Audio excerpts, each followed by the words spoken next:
بسم الله الرحمن الرحيم. الحمد لله رب العالمين والعاقبة للمتقين، والصلاة والسلام على أشرف الأنبياء والمرسلين سيدنا محمد وعلى آله وصحبه أجمعين.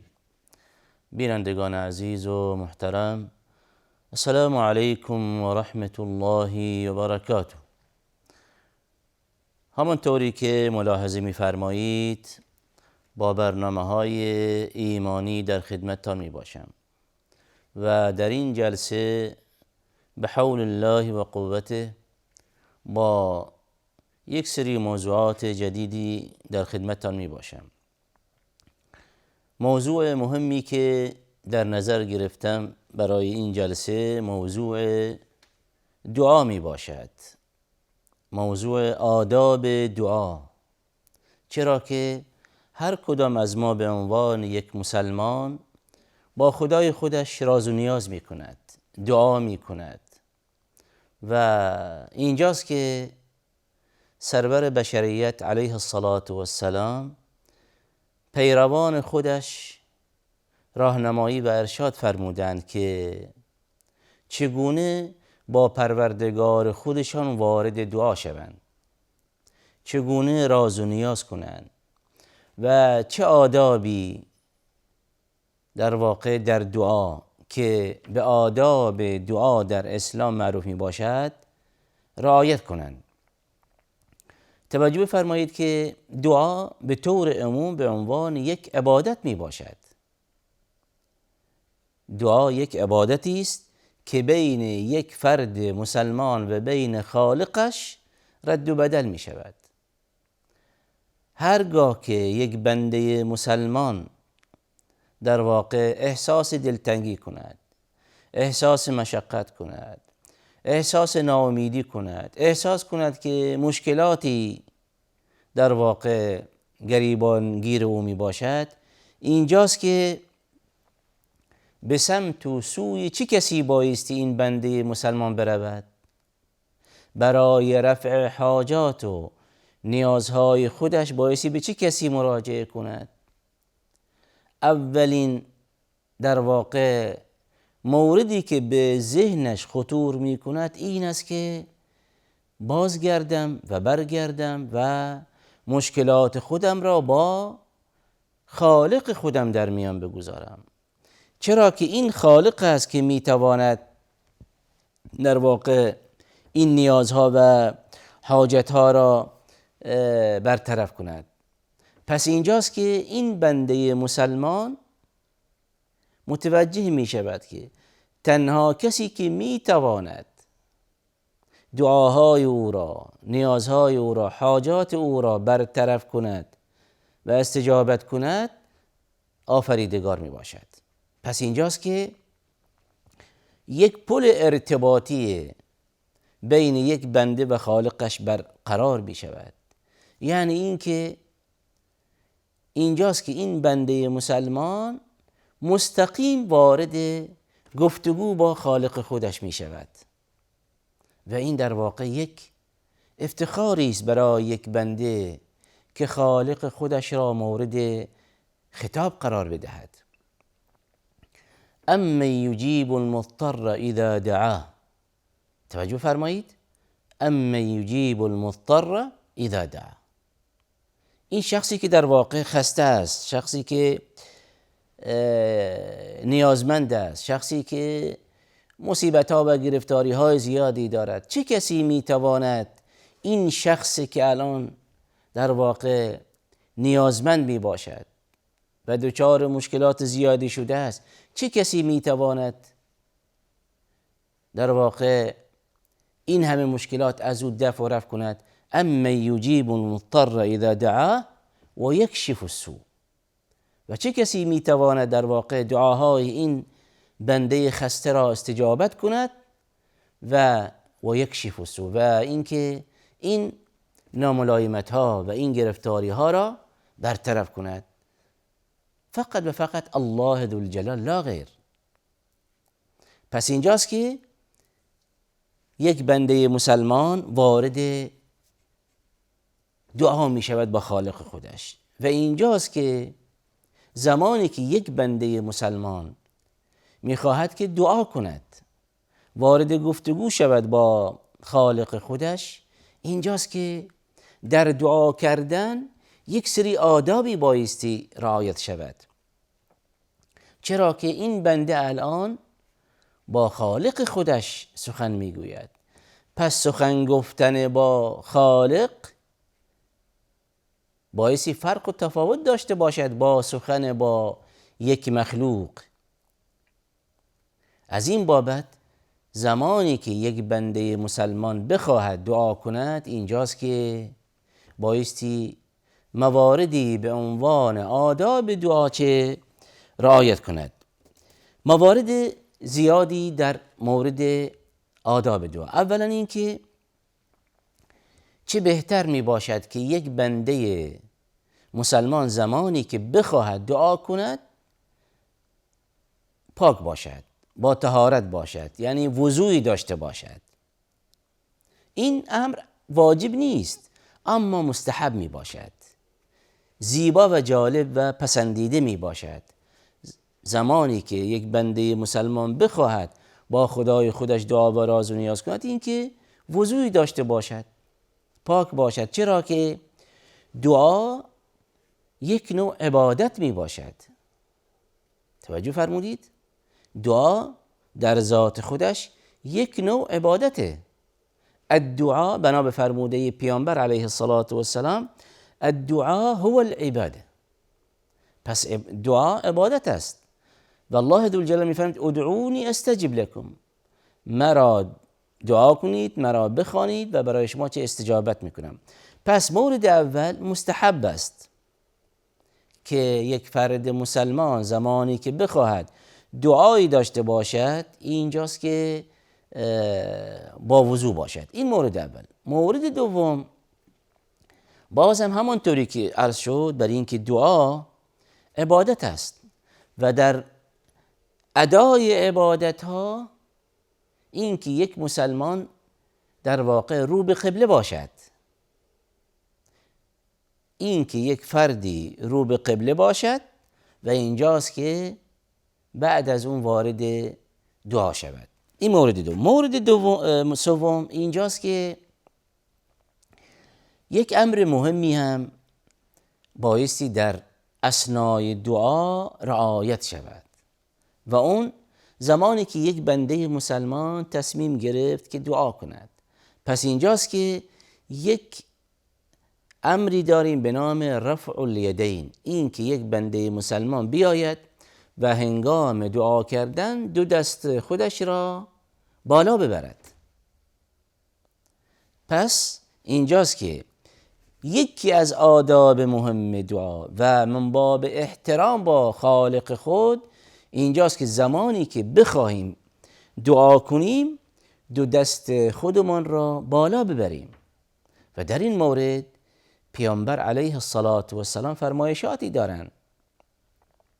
اذا رفع العبد یدیه، توجه فرمایید، اگر یک بنده مسلمان دو دست خودش را هنگام دعا کردن بالا ببرد و دعا کند و راز و نیاز کند و حاجت خودش از الله ذوالجلال بخواهد، بعد پیامبر علیه الصلاة والسلام میفرمایند اینجاست که فیستحی الله من عبده ان یردهما صفرا. پس توجه بفرمایید، زمانی که یک بنده مسلمان دو دست خودش را بالا میبرد و دعا میکند و متوسل میشود و اشک میریزد و اصرار میکند در دعا، الان پیامبر میفرمایند که الله ذوالجلال ارحم الراحمین است، به بندگانش مهربان میباشد، رحیم میباشد. اینجاست که الله ذوالجلال از بندهش شرم و حیا میکند که در واقع دعای او را استجابت نکند. ان یردهما صفرا، اینکه دو دستش را خالی بازگرداند. پس به لطف الله ذوالجلال این دو دستی که بالا رفتند برای دعا و راز و نیاز با دست پر در واقع باز میگردند. و اینجاست که این مورد بسیار مهمی است که یک بنده مسلمان بایستی که در هنگام دعا کردن، و این هم از آداب مهم دعا می باشد، این که دو دست را برای در اثنای دعا کردن بایستی که بالا برده شود. و این فرمایش نبوی علیه الصلاة و السلام و این راهنمایی و ارشاد پیامبرمان علیه الصلاة و السلام در مورد این که یک بنده مسلمان بایستی این قضایا را رعایت کند. خب الان این چند موردی که ذکر شد رعایت شد و الان یک بنده مسلمان میخواهد که دعا کند و دو دستان خودش را بالا برد.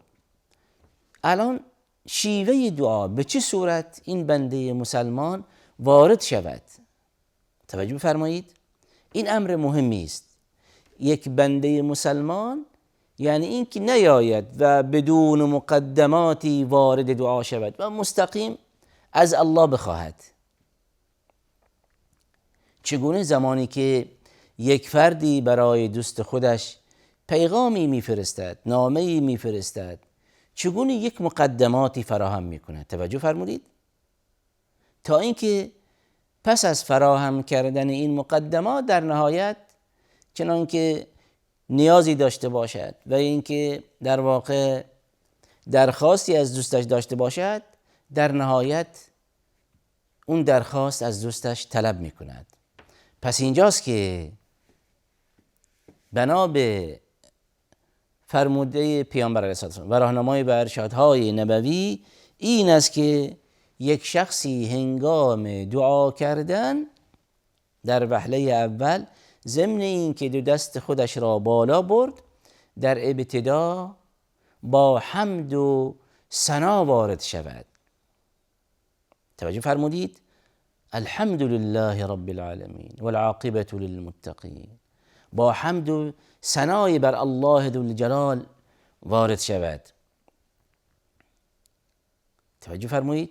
بعد با درود فرستادن به پیامبر علیه الصلاة و السلام قبل از دعا شروع کند. یعنی این به عنوان مثال زمانی که بگوید الحمد لله رب العالمین والعاقبة للمتقین والصلاة والسلام على اشرف الانبیاء المرسلین سیدنا محمد وعلى آله وصحبه اجمعین. بعد اینجاست که باز هم در واقع شروع می کند به قبل از این که این همه به عنوان مقدمه، به عنوان مدخلی برای دعا، و باز هم قبل از این که بخواهد دعای خودش بگوید باز هم حمد و ثنایی در مورد الله واحد عزوجل داشته باشد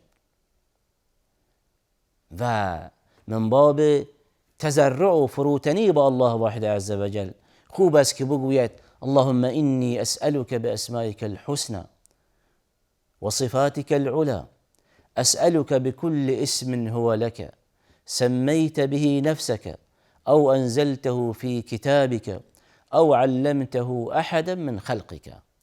خوب است این را به عنوان مقدمه هم بگوید و بعد از اون دیگه دعا میکند، راز و نیاز میکند. الان دعاها مختلفند، هر کدام از بندگان یک نیازی دارد، یک حاجتی دارد، یک درخواستی دارد. توجه بفرمایید، هر کدام از بندگان یکی دعایش از پروردگارش این است که بیمارش شفا یابد، یکی این است که در واقع دعایش این است که برای پدر و مادرش دعا میکند، یکی دعا میکند این که در واقع شغل خوبی، کار خوبی داشته باشد، یکی دعا میکند برای موفقیت فرزندش، یکی دعا میکند. در واقع دعاها مختلفه. پس اینجاست که یکی گرفتاری داره، یکی مصیبتی داره، یکی مشکل مادی داره و همینطور. پس اینجاست که هر کدام از این بندگان می توانند همان مشکلی که دارند، همان مصیبتی که گرفتارند، همون معضلی که دارند با خدای خودشان در میان بگذارند و از او بخواهند.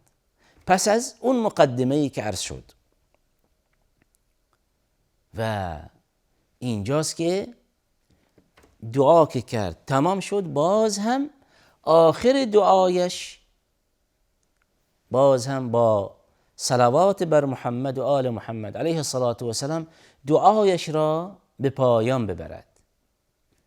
و در این مورد پیامبر علیه الصلاة و السلام می‌فرمایند هر کسی که دعا را با صلوات بر پیامبر شروع کند و با صلوات بر پیامبر علیه الصلاة و السلام به پایان برساند، اینجاست که هر آنچه که بین این دو صلوات، بین این دو درود فرستادن، هر آنچه که بین این دو درود، دو صلوات دعایی بوده، الله واحد عز و جل به فضل و کرمش استجابت میکند.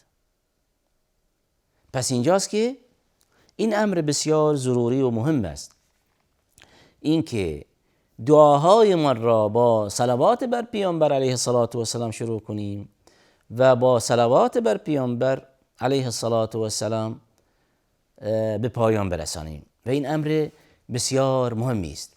پس این هم در مورد یکی دیگر از آداب دعا. مورد دومی که بایستی باز هم در این مورد